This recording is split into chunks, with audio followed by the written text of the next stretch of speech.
Hello YouTube, this is TJ's Two Cents. I'm TJ. Welcome back to my YouTube channel.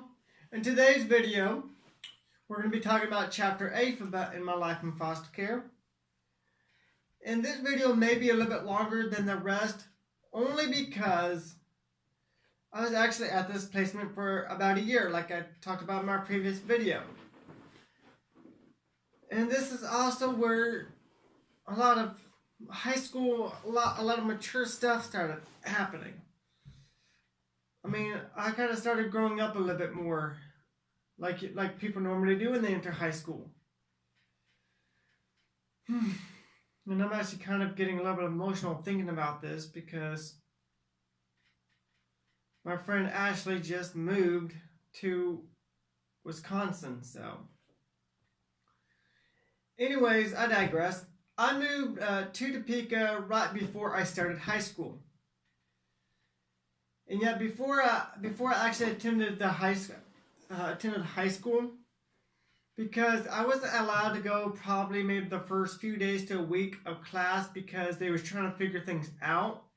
I don't know if my foster care workers had anything to do with it or if the house parents had anything to do with it. But something magically happened. Because my old behavior school in Wellington, Kansas said that since I was doing so well at the local middle school, even with the incident that occurred, I still was able to attend Topeka High School full time. Because originally I was supposed to go to the behavior school called Cap City. Or Capital, like we just called it Cap City, so I think it was the actual Capital City Alternative High School, I believe. I just remember I always called it Cap City. But when I heard the news that I didn't have to go to the Cap City, because I had been going to behavioral school since the 4th grade. I probably could have got reintegrated in regular school a long time, like a while back, but foster care kind of put a hold on that because when you're in foster care, most kids would generally bounce around from placement to placement because, like I mentioned with the Bains, is that you should never give up on a foster kid because they will eventually bounce around from placement to placement. But after I got settled into the youth home and found out that I was going to a regular high school, it felt more like a foster home than a group home. Although we had a point card system set up in place, that was the only thing that was different between a foster home and technically it was considered a group home. I don't remember. This was before they changed the level system. Now in Kansas, they have a YRC2 and PYRTF, Psychiatric Use Residential Treatment Facility. That is a mouthful. But this group home just had a point card system and a level system similar to that of the children's home before they redid their system. They had daily, weekly, and monthly. Now, you was probably only on daily for probably by less than a week before you was moved up to weekly because it was more like an orientation system so you can understand the rules of the house. And then weekly was, once you got up to the weekly level, it was more like being in a foster home than anything else. Why? Because you just really had to, we was able to go to the library every single day if we wanted to for, I think, up to 2 hours. And then we would have to come back to the home. And then we would just need permission to go back out again. Generally, that didn't happen because by that time it was usually dinner time. Then after dinner time, you got to do your chores. And after dinner time, it's eventually too late in the evening to kind of go back out and do anything. Because you would stay out for another 2 hours, then you would come back, and there'll be almost 9 or 10 o'clock at night when the library closes for the night.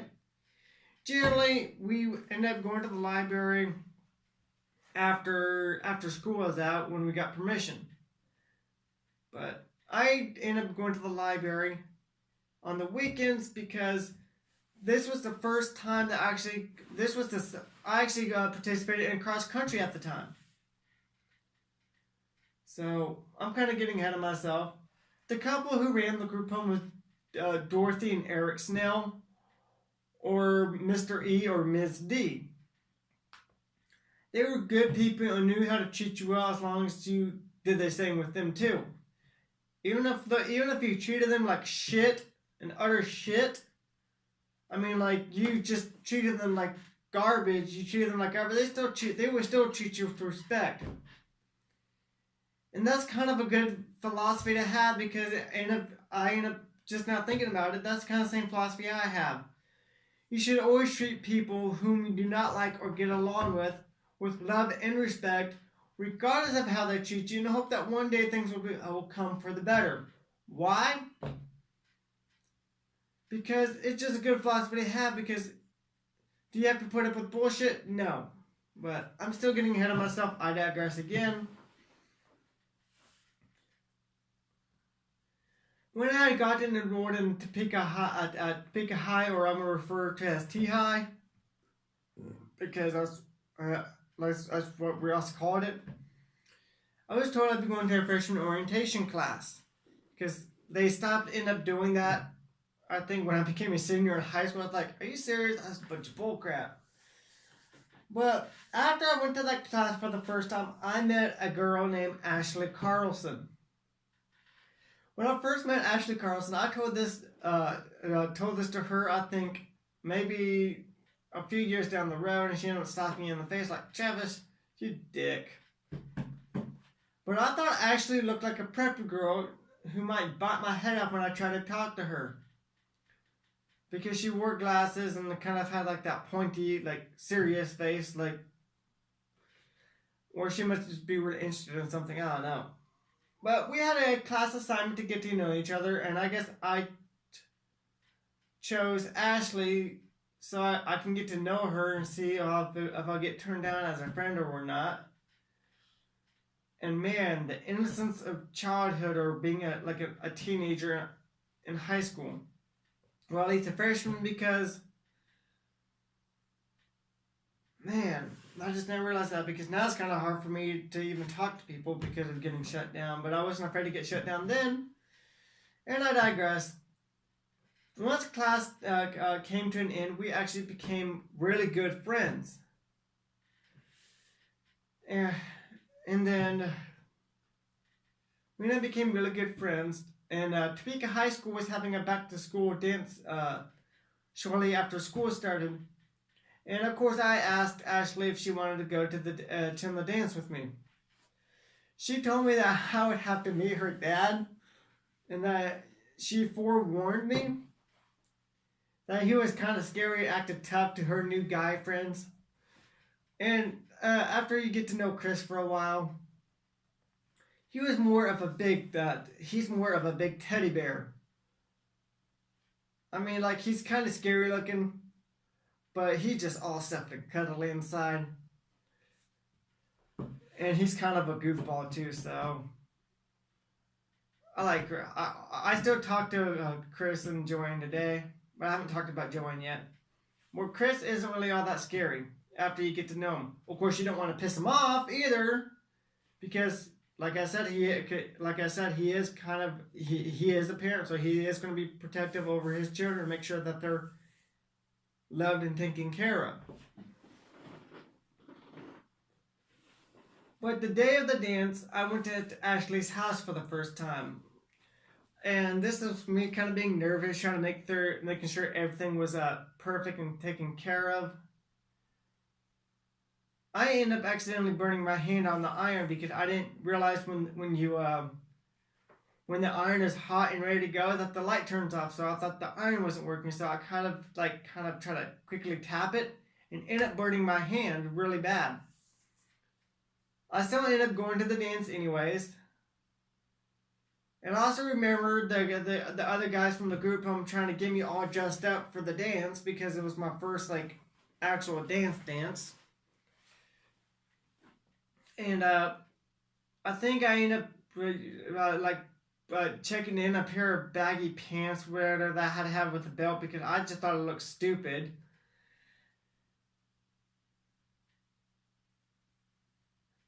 But anyways, I ended up having the. I'm gonna.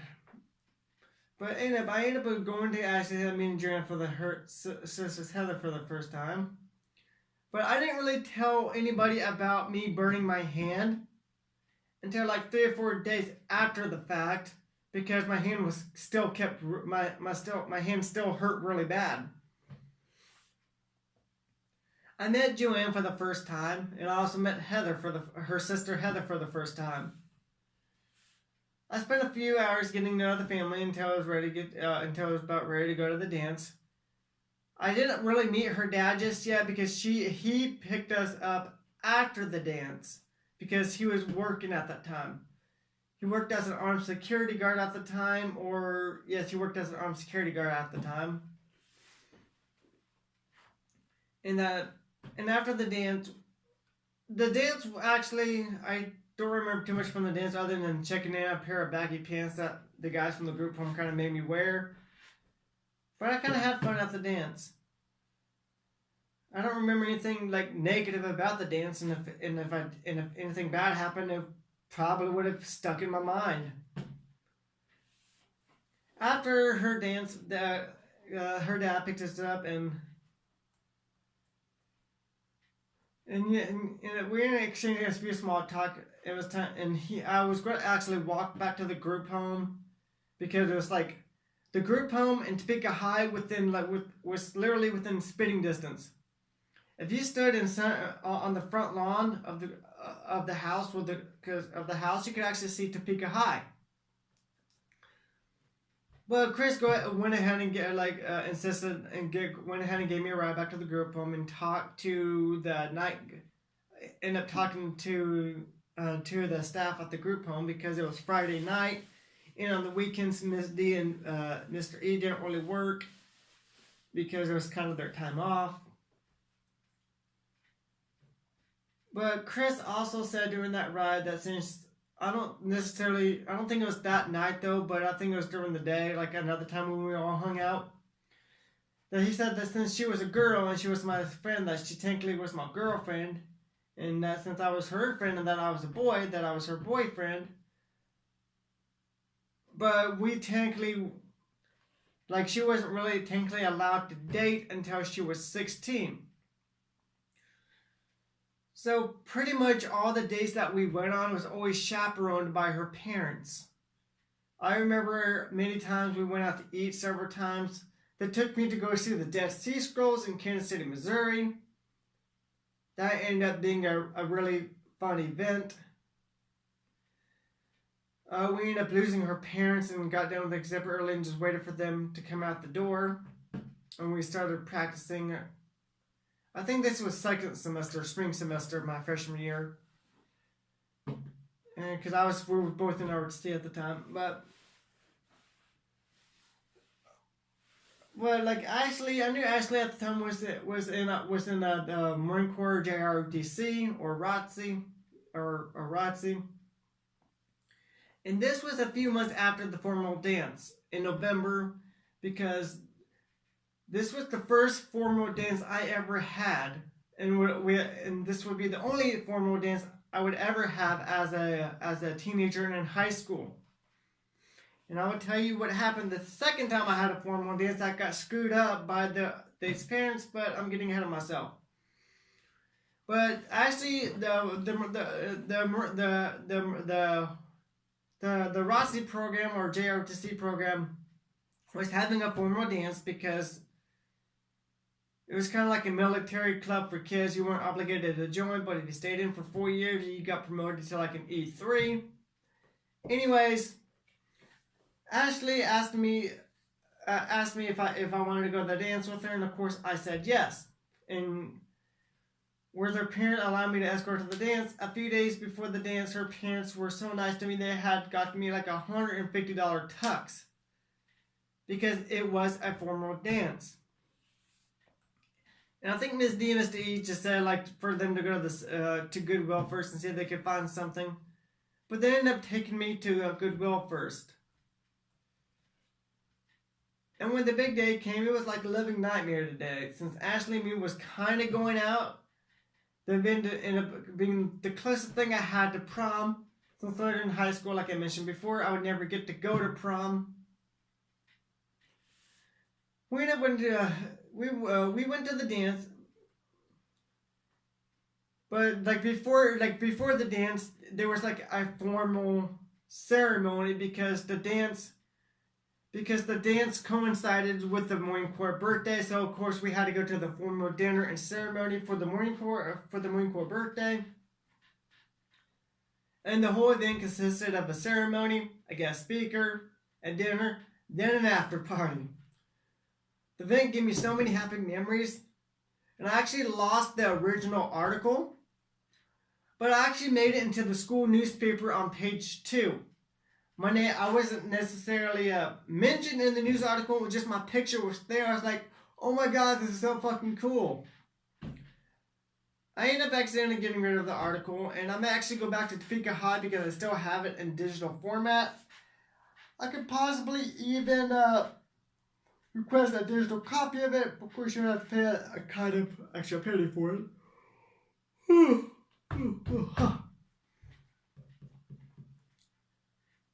When the dinner started, we ended up, I kind of jumped around for a bit, but now we're at the Marine Corps Ball.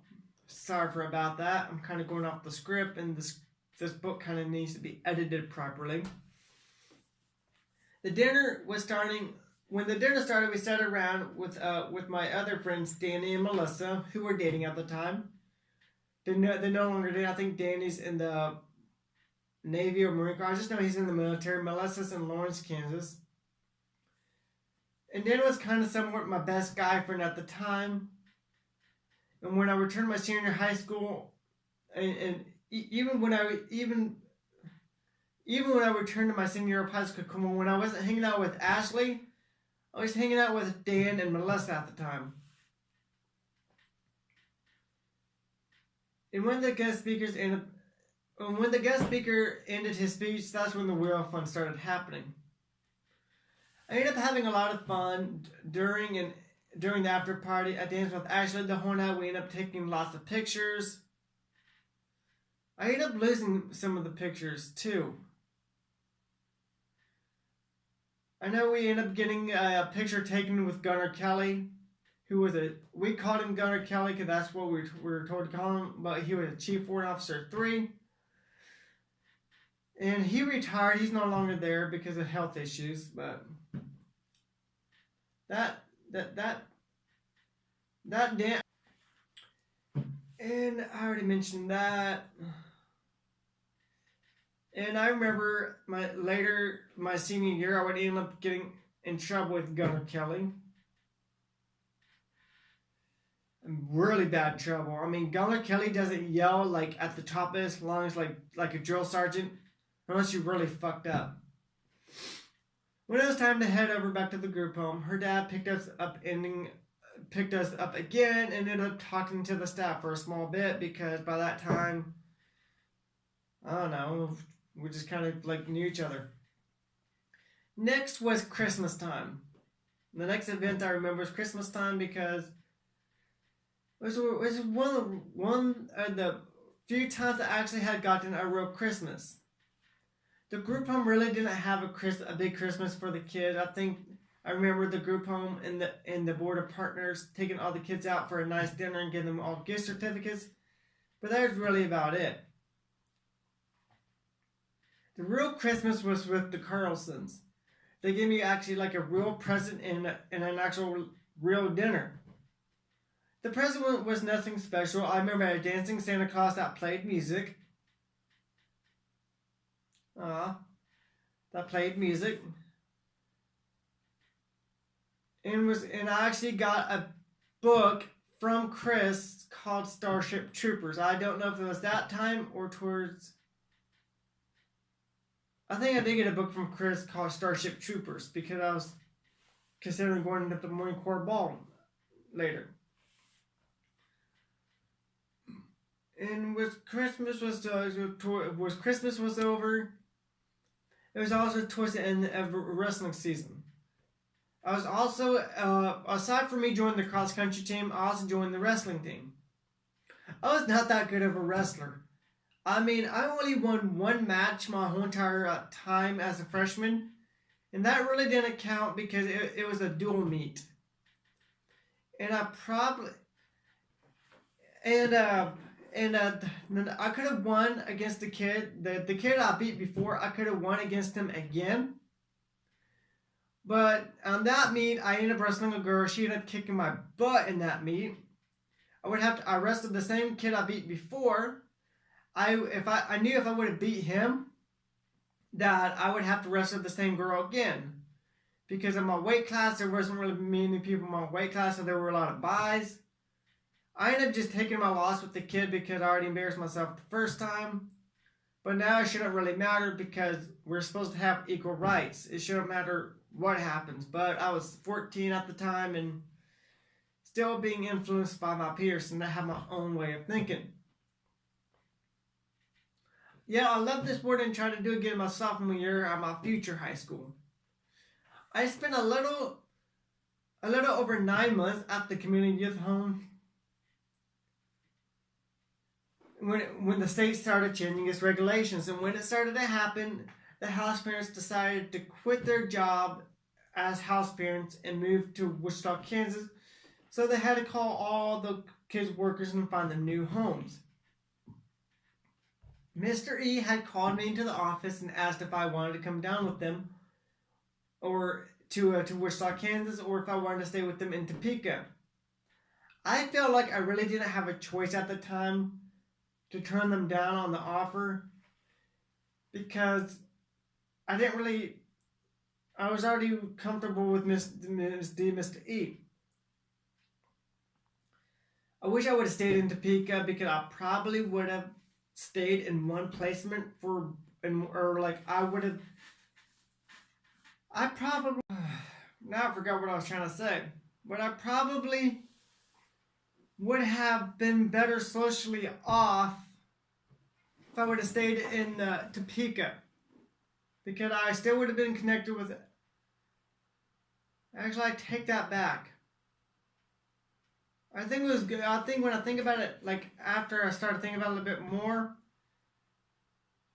I think it was probably best, and I'll explain that in a different video, because if I would have stayed in Topeka the whole entire time, and something happened between me and Ashley where we had to break up, whatever, or she stopped wanting to see me, then I probably would have lost Chris and Joanne as well too.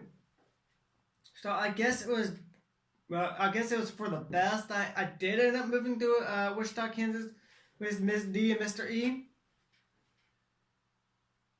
So, but I eventually had to tell Ashley about the very bad news. And when the day came that I had to tell Ashley, it was like a nuke that just went off.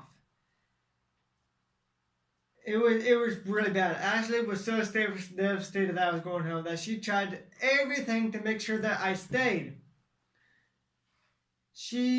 I remember her trying to talk to her. She tried to have her parents talk to her people, trying to see if I could stay with them. Oh, but eventually things started coming to an end in Topeka. And her parents gave me a goodbye party, and we ended up having pie and stuff like that. And then the day of my good day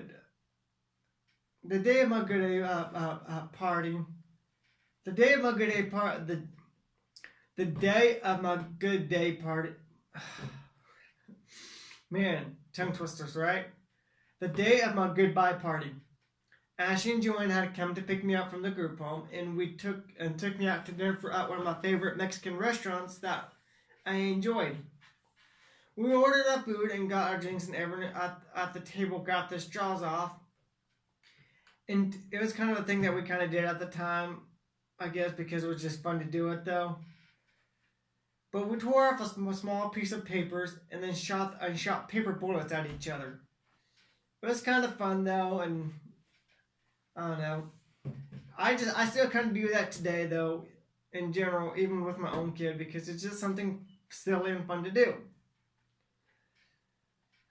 About 20 minutes after our food came, we chatted down, talked about what I was going to do when I moved to Wichita. And then things at the restaurant started dwindling down. We got done with dinner, went back to the house, ate some cake and ice cream. I'm pretty sure there was a pie or two. And I kind of felt bad though, because I was actually really depressed though too, because I just left my best friend at that time. Like the Carlson family sticks was the best positive influence with me at the time, because they made sure to always have treated me with love and respect. Like, they were such a positive influence that I would eventually get reunited with them my junior year of high school, and then again my senior year of high school, and then I still am in contact with them today. Because last time I saw Joanne was probably about 2 months ago, when I picked up my new minivan from Kansas City, Missouri, because I wanted an auction. I wanted it off an auction. I had to go pick it up, and one of my karate classmates helped me go pick it up. And Chris and Joanne never met my son Zane, and so it was kind of, I knew I wasn't going to be able to stay there for too long. It was kind of like more of a meet and greet type deal. We would just say hi, and because Joanne had to go to work soon. But that's the end of chapter 8 of my life in foster care, because like I said, I was with Miss D and Mr. E for a little over a year.